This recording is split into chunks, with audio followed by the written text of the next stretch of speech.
Welcome to Behind the Audition podcast with your host, Curt Hilton.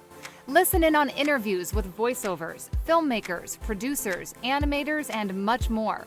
Curt, a voice actor himself, will give insider tips to the business, talk with guests about how they got into the business, and be sure to stay tuned to the end of the podcast when he challenges his guests with a pop-up audition. Now it's time for Behind the Audition podcast. Here's Curt Hilton. Welcome back to another episode of Behind the Audition podcast. On this episode, I got to speak to the amazing voice actor, Brad Storm. Brad and I talked about how he started in the voiceover industry, being a host of a fantastic podcast, building a successful voiceover brand, and we talked about how passion is key to make it in this industry. So sit back and enjoy another episode of Behind the Audition podcast. And coming to the show, one of my favorites out there. This guy is one of a kind and one of the hardcore, just amazing voice actors. I love his show. Ladies and gentlemen, welcome to the show, Brad Storm. How are you doing? When it rains, it pours, baby. And it's going to be pouring here, right here with you, Curt. Oh my gosh, I love it. I love it. I'm so excited to have you on because, being voice actors, being podcast hosts, and, hustling outside of this industry. Woo. We were just talking before, and what I love about this industry, we always are so nice to each other, and it's just like no other. So, but so how things going for you in the VO world? Things are going pretty good. I started in 2017, right? And it's just I thought I knew a lot going in. Yeah. And the reality of it was I really didn't know anything. And so, I've been building on things year to year. I'm landing more auditions. I have my agent, and I'm just trying to find new ways to connect with possible clients. Yeah. I love the freelance sites, but I like to connect. Maybe call me old school, but I like to connect with people. I like to talk to them on the phone. I like to message them on Instagram. And I like to have that connection because there is no lack of communication in regards to any project. Absolutely. Yeah. Go ahead. No, go ahead. Well, you deal with Messenger, right? And, some people are really good at typing away and everything. I'm more I have to leave messages. I have to get that information because I guess I suck at typing messages. So no, you do a good job with the voicemail. You reached out to me, and I love it. And I know I told Charlie Toro. Yeah, that's one thing he did. And Joe Gaudette, he did the same thing with me too. When you do that, it's very personable, and I respect it, because you know what, you hear it instead of going back and forth. I'm old school too. I do not like texting. I like making a phone call and having that conversation and be done, because I'm not going to sit here 4 or 5 times of back and forth. But I think that's a great marketing tactic that you have. Yeah, and Corey Disson's the one that kind of dropped the bomb on that one for me. And he's been pretty influential in my career advancing. I have sat in his clubhouse sessions on Mondays, and they've been really informative. And you got to find people out there that there's great things about making money, but there's also great feelings when you give. I don't know how much I've given to people because I wanted to help them out. But in the same process, I was improving on my craft. So eventually you get to a point where you're like, oh, wow, all those things that I did, everybody I helped creating a video or just doing a voiceover and saying, hey, man, don't worry about it. Have it. You can have it. It's all good. It's all good. Absolutely. It's a good feeling. Let's go back to your time starting as a VO. And I looked at I was looking over everything before I got you on the show. And I think it's, first of all, thank you for your firefighter service. I think that's awesome. I appreciate that. And the MMA Mayhem podcast. I mean, MMA Mayhem Radio. We were on Tosh.0. We were on Jimmy Kimmel. We were on the front page of Yahoo Sports. That is all. How did that start? That's great. I was in Connecticut School of Broadcasting. It was like 2012, and I just had gotten back into ring announcing because I wanted to get back to my roots. Because from the time I was 19 to the time I was 30, I was just traveling the Southeast with different wrestlers and different referees. And my mentor, Straight Call Star Stevens, he's right over there. May he rest in peace. And they were teaching me the ropes. I was having fun.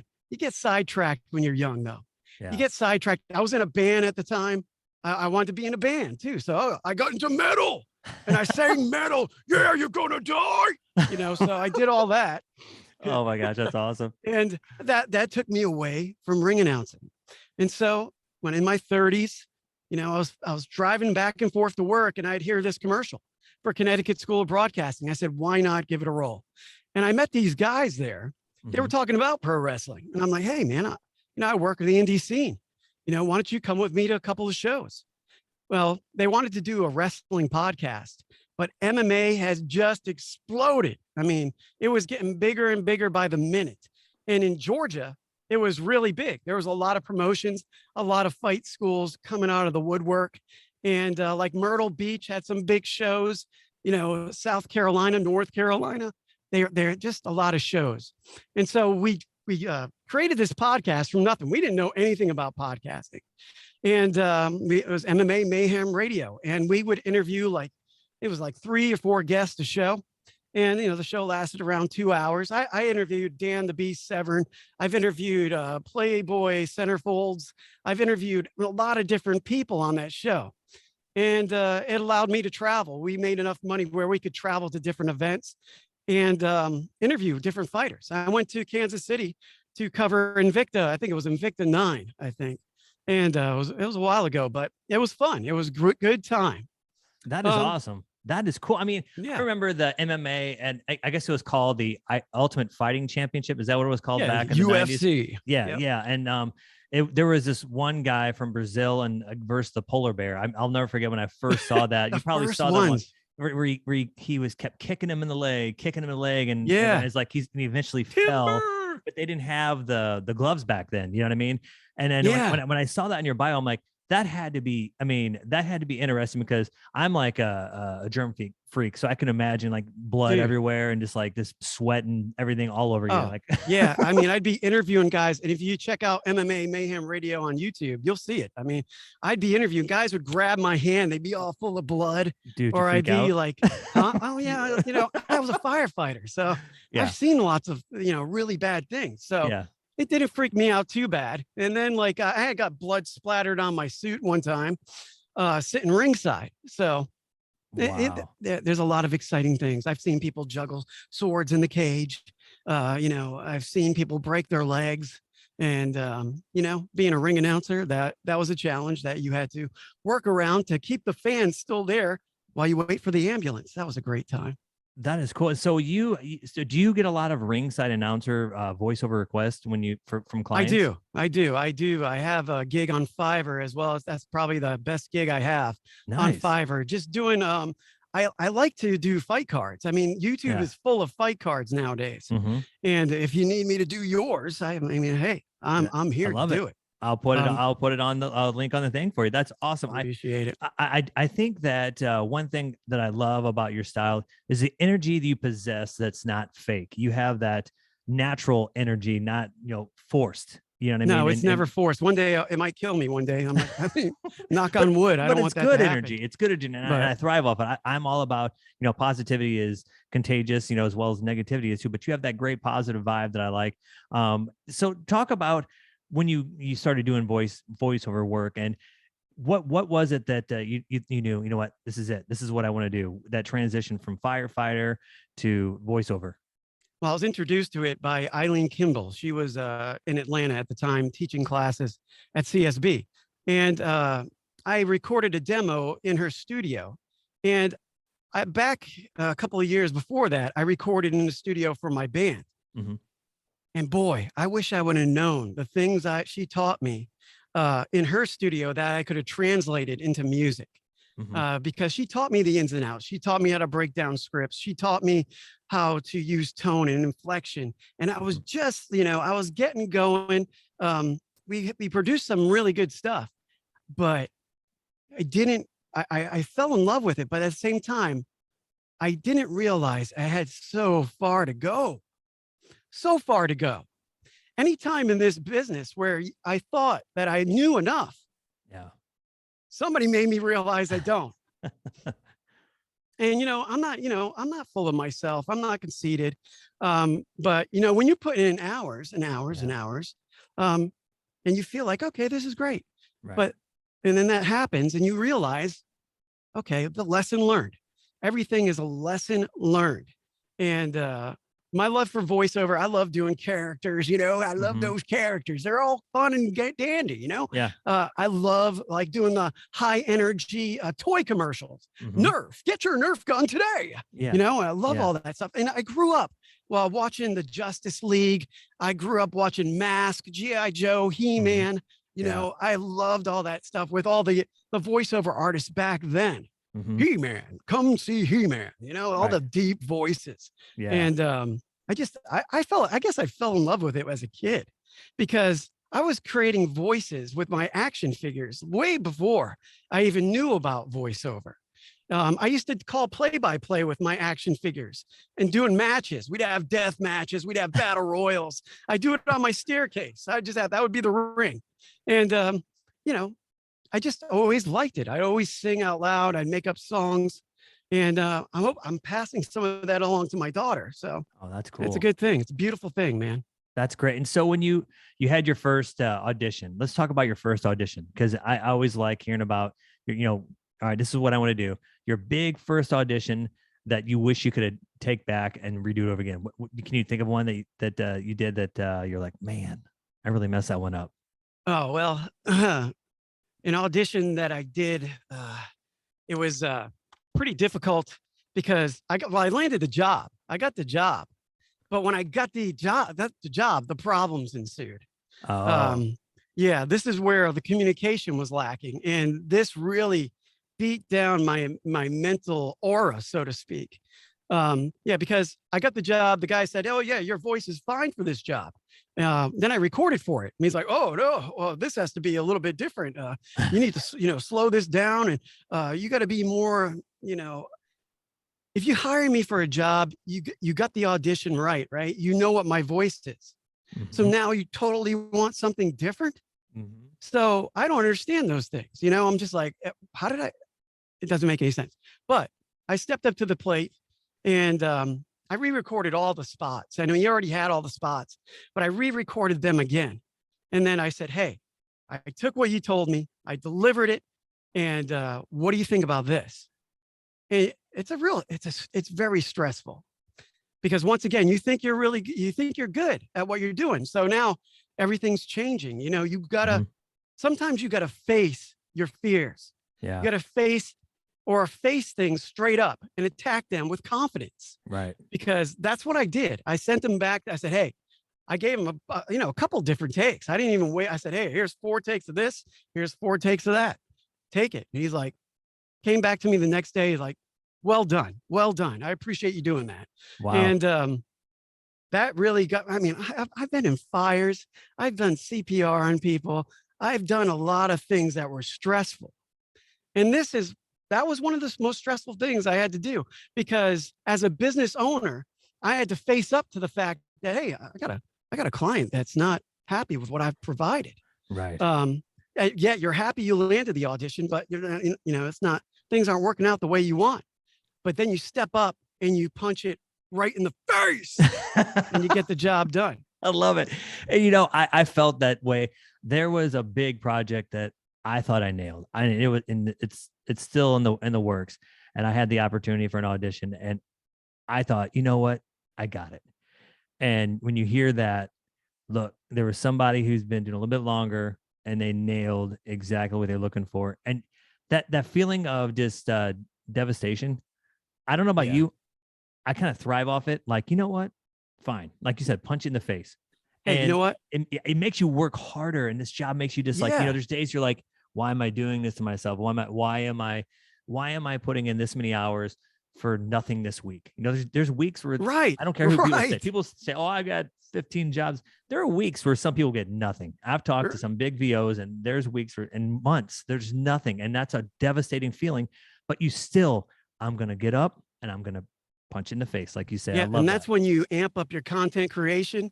You put out stuff that you create. Like Curt, you do a great job of that, by the way. I appreciate it. You are really active on TikTok, which I plan to get going here pretty soon. TikTok Live is an interesting tool, and It is. is to say the least, and you can get like enraptured with it. But I had a guy today, this morning, as a matter of fact, he said, your audition was superb. However, we went with somebody else. I don't take that as, oh man, woe is me. I Yeah. take that as a positive. Right. I mean, hey, Right.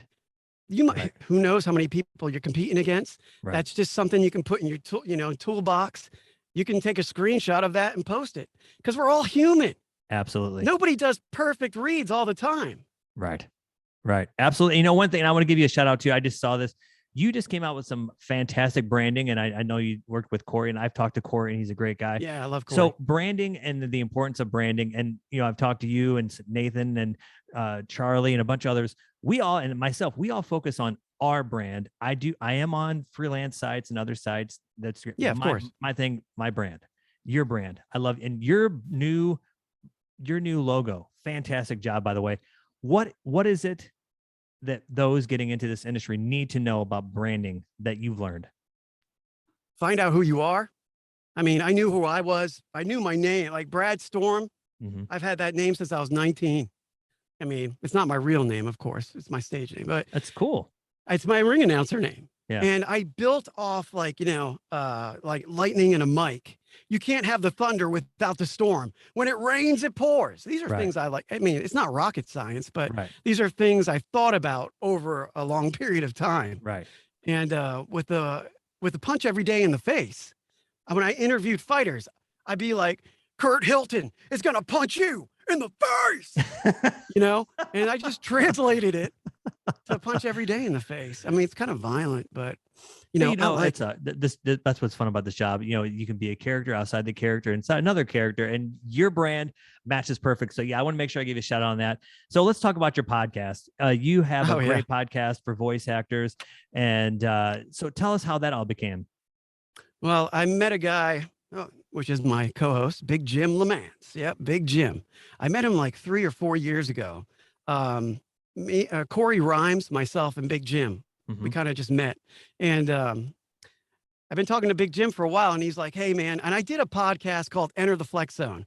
And things just turned to can I swear on this show? Yeah, go ahead. Yeah. Turned to shit because there's no communication on that project. I'd be pumping out shows. I did learn how to edit really well doing that show, though. So I always think of a plus in any situation, right?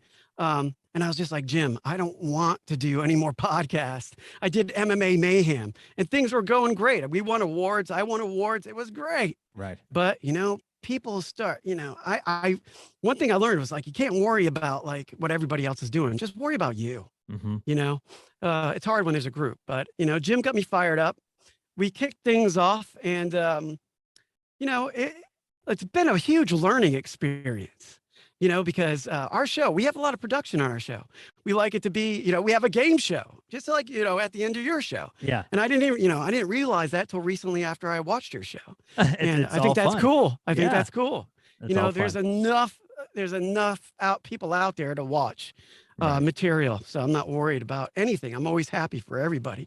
Right. But this show, I love it because I get to hang out with my good buddy, and I get to interview people. You're coming up next, by the way. Oh, thanks. I get to interview people and learn about them, and also grow as a voiceover artist. I've learned so much from the many voiceover artists we've had on the show. And to get the show out there, to give people, I like to laugh. Life's so fast, man. It goes by like, it's just so fast. And you got to spend time and laugh and enjoy and just, Tag the have show. some fun. I got to hear you tag the show. I love how you do it. What? Oh, yeah. When life gets you down and you feel like you can't go on, you need to punch every day in the face. But no, you got to do it with the name of the show. I love that. VO's Padded Room Podcast. Yeah, I love it. I love it. And I think I've talked to Mark Scott, who has a podcast, and I've talked to many others out there who have podcasts. And I think the good thing about all of our shows, they are different. They are 100% different. We, sometimes we may interview the same people, but that's what keeps us all going. And people think these shows are easy to produce. I've talked to some people who I've done some consulting for a podcast production company in town, and it is a lot of work. So for those of you who want to do a podcast, I recommend you, if you have the money, hire a full production podcast company. If you can do it, have them do it for you, because me and you were talking, it's a lot of work to do it by yourself. It's a lot. You got to do the content, you got to do the recording, the editing, the post-production, and it's the posting just like, on social media. Yeah. So, I mean, there's times where, I literally spend 2 weeks on, 4 shows, and then you're like, oh my gosh, it's a lot of work, but I did it because I get to meet cool people like you, and I get to learn. And I think that's why you did your podcast too, is to learn from this, because you get to network with people, you get to pick their brain. Because one thing I learned about having a podcast, people really don't go have coffee. They don't have coffee anymore. They go on a podcast and they talk about things like you would in I a drink coffee 5 Hour Energy. I don't really awesome. I don't like coffee all that much. Oh my gosh. No. Well, I'm gonna have some fun with you now. I have a couple more questions, but now it's time to have some fun. It's time for the audition challenge. I sent to you inside your chat this something I wrote for you, and this I'm it's all about nostalgia, and I think you're gonna love the script. And next month we got the Cobra Kai show coming back to Netflix. Oh which yeah, I love that show. So whenever you're ready, go ahead and take it away. This Friday, 2 fighters will enter the ring to battle it out. One is from the town of Newark, New Jersey. The other is from sunny Encino, California. Time for Fight Night with Daniel LaRusso versus Johnny Lawrence. Let's go! Yeah, man, that was good. What do you think of that script? Perfect, huh? I loved it. Yeah, I love Karate Kid. This year we got the guy. What's his name? The ponytail guy from part ponytail. I don't. Oh my gosh, I forget. Silver, the silver guy, the other rich guy. I'm excited. So it's kind of funny watching Daniel come back at 50, like, still knowing karate and beating up everybody. But I respect. I still love it. But I was watching Outsiders. Oh my gosh, that's a classic. Yeah, that's a classic. Pony Boy and Ralph Macchio. That was and Matt Dillon. That my gosh, that was a good one. Dude. Wow, that's awesome. So let's one thing I want to pick your brain for, and this is you have a lot of experience in the industry, as well as the fight industry. I always talk to people who email me, hey, how can I do this? What's some advice you would give to those starting today? What's the first thing you'd recommend them do to get into this industry? Well, fighting industry, wrestling industry, voiceover industry, be humble and be grateful for the people that teach you and try to bring you up to where they're at. Especially when I was young, man, I really thought like, hey, I'm a bad to the bone. Nobody can touch me. Mm-hmm. But I got knocked down a lot. I got knocked down quite a bit.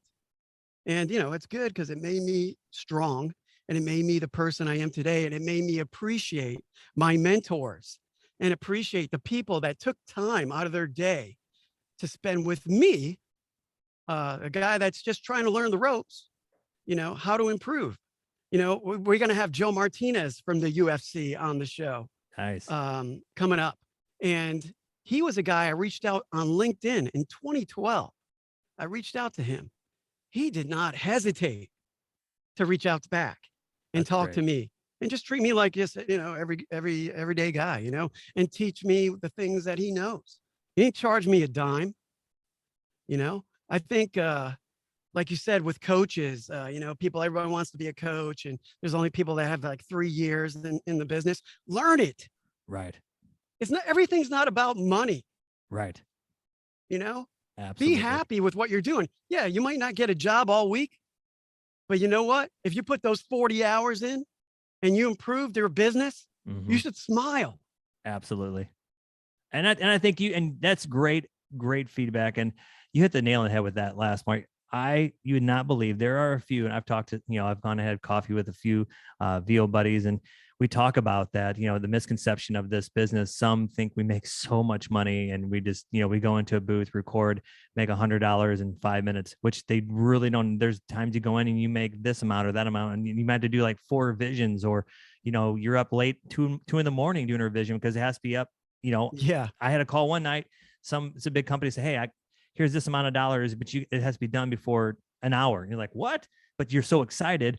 Yeah. But people think this is all about making the big bucks. And it's not that about that to me at least. I mean, it's great to make good money, but at the end of the day, of course, it's about letting that voice inside your head get out and be something fun. You know what I mean? Because 9 to 5 corporate jobs is not what anybody wants to do unless that's your type of personality. You know what I mean? Right. But that's great to hear from somebody else saying, if you're in it for the money, don't do it because it's not, you just snap your fingers, you make $1 million. If you're in it to be instantly famous, right, don't do it. Absolutely. If you're in it because you love it and it's not like working when you sit down at your desk and you put in 8 to 10 hours, then it goes by in a flash. Right. It might be for you then. Absolutely. And like your show, you just want people to learn and have fun and get something out of it. And that's all I ask. Yeah. You know, in the process, I'm learning how to run a podcast.